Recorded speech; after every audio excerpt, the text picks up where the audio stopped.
2.5 years in, the war in Sudan has killed tens of thousands of people and displaced nearly 12 million.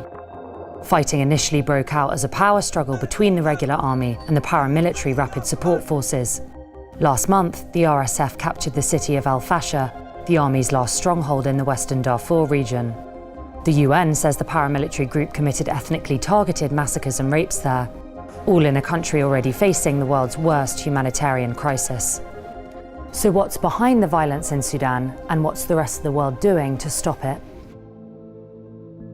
برضه النهب برضه فيه القتل فيه الجثث فيه الأموات فيه الأسر أسرتنا الآن أسرة واحدة أسر انتهت هنا 5 هنا 6 هنا 2 هنا 3 هنا 4 وماشي باستمرار.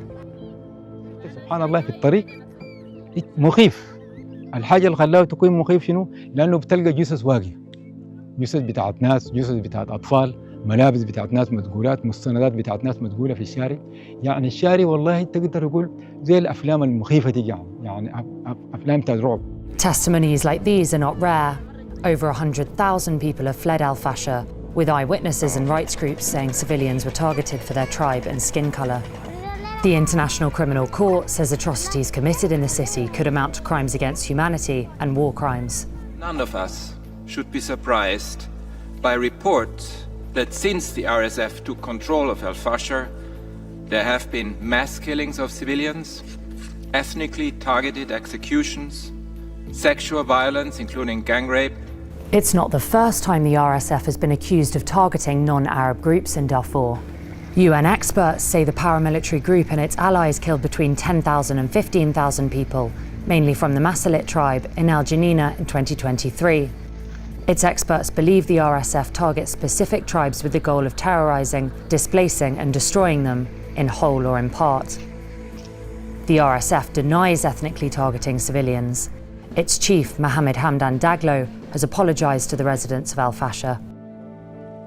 Survivors from Al-Fasher also describe sexual violence. Since the war began, allegations of ethnically motivated rape have been rife. This community-led centre in Port Sudan supports survivors, including many underage girls. قعدت معه حوالي سنة. خلال السنة دي يعني بقيت عيانة وأجهضت، حصل لي كلبشي، يعني كنت محطمة نفسياً وكان بيضربني وبسكر. كانت صدمة يعني للآن أنا ما قادرة أتجاوزها. يعني على قدر ما كان بيتذكر اللحظات، بيتذكر الكلام، أشوف البنات الصغار، طريقة التعامل. إحنا ضحايا لشيء ما لنا فيه ولا إيد لا رجل، إنه بيحصل لنا كده ليه؟ The RSF has historic links to ethnic killings. It traces its origins back to the Janjaweed, a predominantly Arab militia accused of genocide in Darfur 2 decades ago. 300,000 people were slaughtered in their campaigns of ethnic cleansing between 2003 and 2008. The Janjaweed was working for then Sudanese ruler Omar al-Bashir and his government. Al-Bashir is wanted by the ICC on counts of crimes against humanity, war crimes and genocide.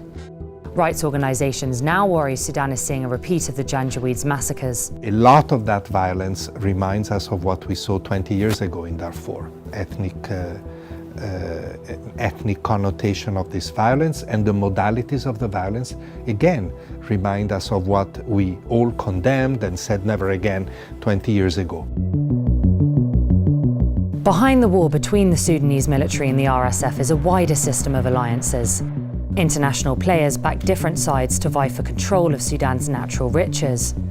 The war started as a competition on the power between the two generals. Then it was expenses. The two, they are looking for sources, and the neighboring countries now they are supplying, especially UAE, they are supplying the RSF with weapons because they have interest in agricultural land, in gold minings, in the Red Sea coast. Sudan's Red Sea coastline promises access to one of the world's most strategic shipping routes. Sudan's army insists the United Arab Emirates has been sending mercenaries to fight alongside the RSF. The UAE strongly denies doing so. Regional experts accuse Iran, Turkey, Saudi Arabia and Egypt of backing Sudan's military. They too deny involvement. Sudan's regular army has also been accused of atrocities against civilians since the war began. So what is the rest of the world doing to stop the violence? US President Donald Trump announced that he would start working to end the war in Sudan after Saudi Crown Prince Mohammed bin Salman asked him to do so. A truce proposal sent by the US on behalf of Washington, Saudi Arabia, the UAE and Egypt has been rejected by the Sudanese army, with its chief Abdel Fattah al-Burhan calling the mediator group biased as long as the UAE remains a member. The RSF has not accepted the US's latest proposal. Instead, it announced a unilateral 3-month ceasefire, only to continue fighting. Every previous ceasefire agreement has been violated by the warring parties. He may bring ceasefire, but to bring complete stability to Sudan and complete comprehensive peace, it is something very complicated because the country now is full of arms. There is tens of militia and no one controls those militias. Analysts warn that Sudan is now de facto partitioned and may prove very hard to piece back together. For civilians caught up in the ongoing conflict, the situation remains desperate. Overstretched camps housing millions inside and outside Sudan face risks such as famine and cholera.